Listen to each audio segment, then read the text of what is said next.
Arcadian Vanguard presents the Wrestling News in your daily wrestling newscast for Thursday, January 11th, 2024. Good morning, I'm Mike Sempervive. We begin today with last night's edition of AEW Dynamite broadcast live on TBS from Daly's Place in Jacksonville, Florida. In the main event, Sting and Darby Allin beat Konosuke Takeshita and Powerhouse Hobbs in a Texas Tornado tag team match when Sting pinned Hobbs after hitting him with the Scorpion Death Drop through a pair of tables. After the match, Sting and Allin were confronted by the Young Bucks to end the show. For your final match, who will your opponent be?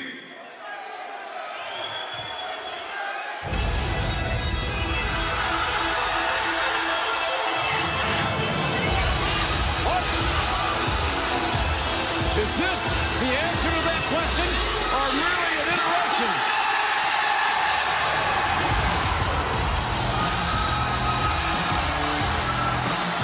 We have not seen the Young Bucks in a number of weeks, and they underwent a tremendous transformation, and now are they calling out the icon, Sting, for his final match? I have no idea, but it's not a bad idea. New AEW World Champion Samoa Joe was out earlier in the show for an in-ring promo, during which he was confronted by three potential challengers in Swerve Strickland, Hangman Adam Page, and Hook. So in light of that, here are the changes that we're making to the championship protocol. No more will you have to come out here and whine on this mic about your poor misfortune. No more we have to go on your social media and make your little hoe-ass comments.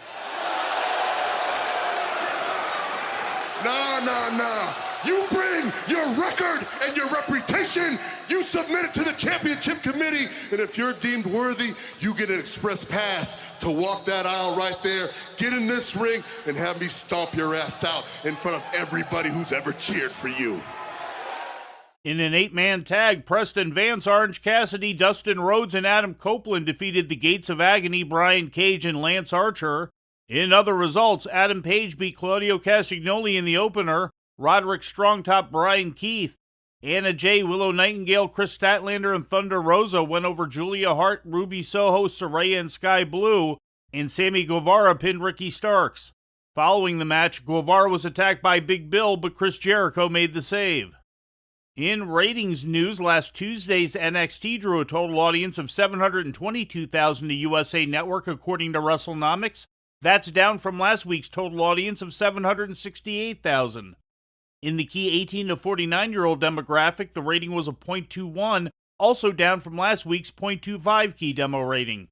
And in injury news, Charlotte Flair is expected to leave Birmingham, Alabama by the end of the week after receiving surgery to repair a torn ACL, MCL, and meniscus, according to PW Insider.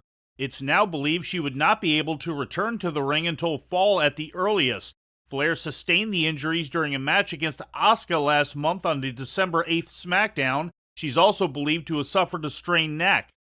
And before we leave you today, we'd like to remind you that however you consume your content, you can find the wrestling news 24 hours a day and 7 days a week across social media.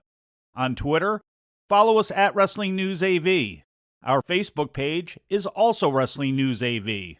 The Wrestling News can also be found on the Arcadian Vanguard YouTube page, and for those who utilize Amazon Echo devices, just tell Alexa to play the Wrestling News podcast, and remember to make sure you add podcast at the end. Once again, for daily updates, breaking news, and more, follow the Wrestling News across social media. And that's the news for today. If anything happens, we will be here to tell you about it. No clickbait, no paywall, just the Wrestling News. The Wrestling News is a division of Arcadian Vanguard, and the Wrestling Newscast is a production of the Arcadian Vanguard Podcast Network.